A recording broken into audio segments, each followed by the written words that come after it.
각 그룹에서 한쪽 분야 최고들만 뽑아서 왔다는 게 확실한 기준점이 있어서 참 좋은 것 같습니다. 뿅.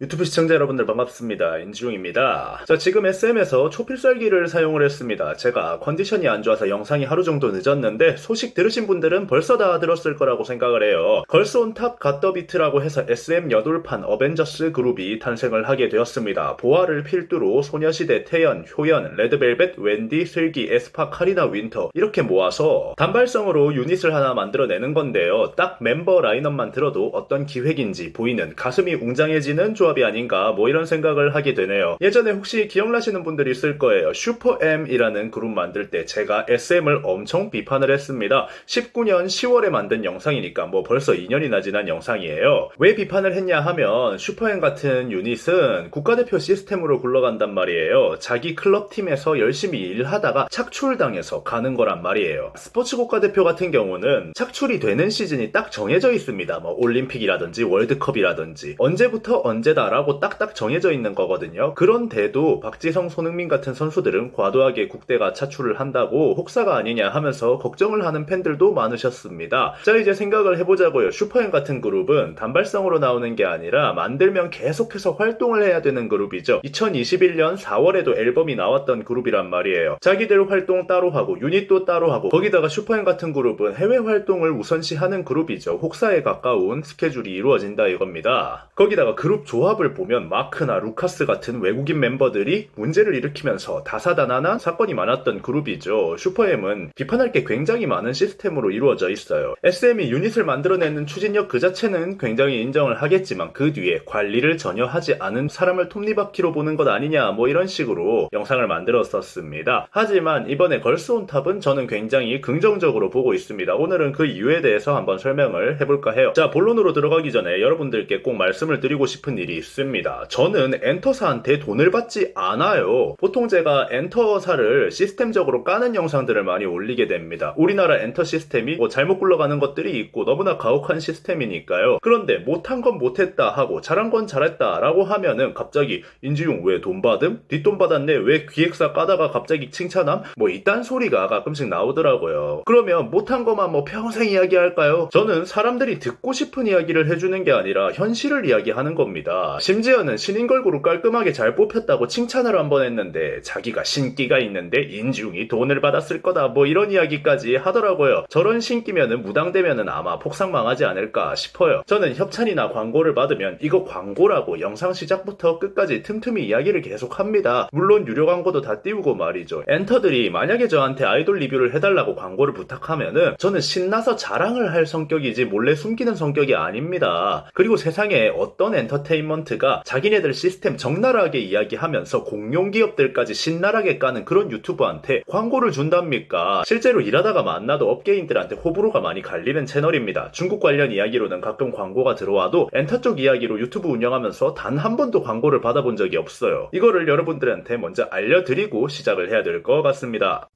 뿅. 자, 이제 걸스 온 탑에 대해서 한번 이야기를 해볼게요. 이번 걸스 온 탑, 저는 SM에서 참 기획을 잘했다라는 생각을 합니다. 일단 걸스 온 탑이 교체 단발성 유닛입니다. 무슨 말인지 잘 이해가 안 되시는 분들도 계실 거예요. 그러니까 슈퍼엠처럼 지속성을 가지고 활동하는 그룹은 아니라는 겁니다. 활동이 끝나고 쉬려고 하면 또 착출돼서 불려가고 이렇게 하는 게 아니라 이벤트성으로 만들어진 일회성 팀인데 걸스 온 탑이라는 프로젝트를 계속 사용해서 멤버들 를 바꿔가면서 교체를 해가면서 유닛을 유지를 한다는 겁니다. 걸스 온 탑이라는 프로젝트는 계속 지속이 되는 거고 그 안에 멤버들이 계속 바뀌는 거예요. 이번에는 메인 보컬, 메인 댄스 라인업을 가져갔다면 다음번에는 서브 보컬, 서브 댄스 라인업을 들고 갈 수 있는 거고 각 그룹의 메인 래퍼들만 모아서 힙합 사이퍼를 낼 수도 있는 거죠. 각자 그룹에서 사실 모든 멤버들이 자기 매력을 100% 보여주지는 못합니다. 그룹이라는 게 어쩔 수가 없는 부분이에요. 자기 거를 어느 정도 숨기고 가야 되는 게 있단 말이죠. 그런데 이런 식으로 새로 계속 묶어내주면은 그 사람들의 새로운 매력을 볼 수 있는 거죠. 일단 메인 댄스, 메인 보컬끼리 묶어놨기 때문에 사람들이 실력적으로 걱정을 할 필요는 전혀 없고 원래 인기 멤버들까지 포함이 되어 있기 때문에 파급력도 굉장히 있을 겁니다. 저는 이 걸스 온 탑이라는 프로젝트의 갓더 비트 이거 이후에 생길 그룹도 참 궁금하게 되네요. 보통 그룹에서는 메인 댄서, 메인 보컬이 제일 많이 보이기 마련이니까요. SM이 지금까지 보여주던 행보와는 좀 다르게 많은 사람들의 니즈를 충족시켜줄 수 있으면서 아티스트들까지 생각했다라는 거죠. 슈퍼엠처럼 굴릴 수도 있는데 이번에는 단발성이다. 그리고 교체를 해가면서 여러 멤버들이 다양한 모습을 보여준다. 그게 너무 마음에 들었습니다.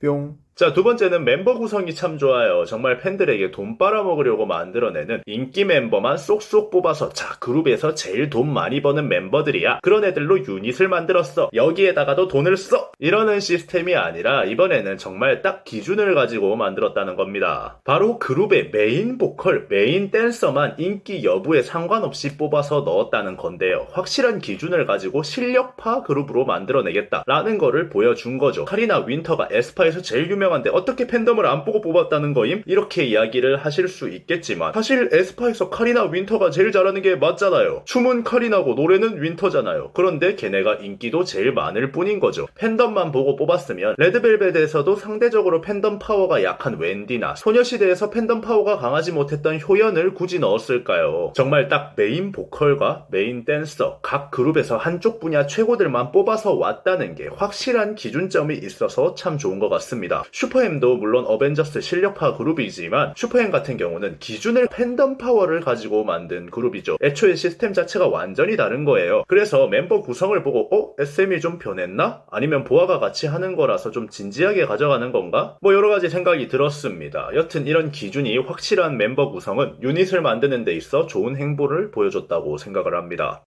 뿅. 자, 마지막으로는 세대 통합이라는 점이 참 보기가 좋습니다. 1세대, 2세대, 3세대, 4세대, 세대별 여자 아이돌에 메인 보컬과 메인 댄서를 넣은 거잖아요. 그것도 한 세대에서 다들 좋은 행보를 보여줬던 그룹들이고요. 1세대 아이돌을 좋아하던 분들은 보아의 아틀란티스 소녀를 기억하면서 보아를 보게 될 거고 2세대 소녀시대 좋아했던 분들, 3세대 레드벨벳을 좋아해줬던 분들, 4세대 에스파까지 뭐 중구난방으로 섞어놓은 게 아니라 딱 세대별 SM 대표 여자 아이돌로 넣게 되었습니다. 이런 식으로 확실하게만 계속 제작을 했다면 사실 지금까지 SM이 받던 많은 비판, 아티스트를 사람으로 보는 게 아니라 톱니바퀴로 본다, 아티스트 위에 있는 시스템, 팬들을 돈으로 보는 게 아니냐 이런 비판들을 사실 받을 이유가 없죠. 좋은 걸 만들어내면 팬들은 당연히 지갑을 열게 될 겁니다. 그걸 좀 엔터판 사람들이 알았으면 좋겠는데 이번 기획은 정말 좋다고 봐요. 게임 쪽에서도 로스트아크랑 메이플스토리가 정말 많이 비교를 당합니다. 로스트아크는 앞으로 게임의 시스템과 지속성을 위해서 수익의 17%를 포기하고 시스템 개편을 합니다. 디렉터도 회사도 모두 큰 결정을 하는 거죠. 그런데 메이플스토리는 그저 마지막까지 팬들을 어떻게든 쥐어짜서 마지막 한 방울까지 빼먹을까 고민을 한 흔적이 보이더라고요.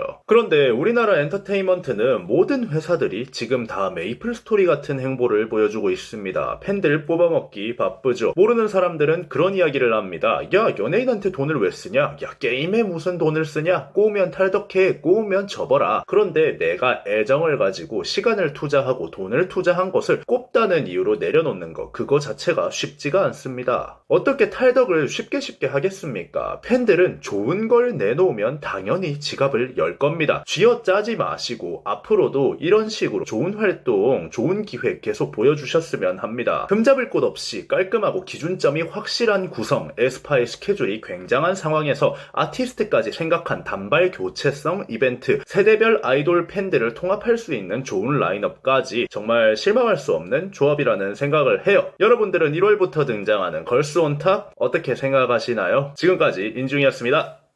감사합니다.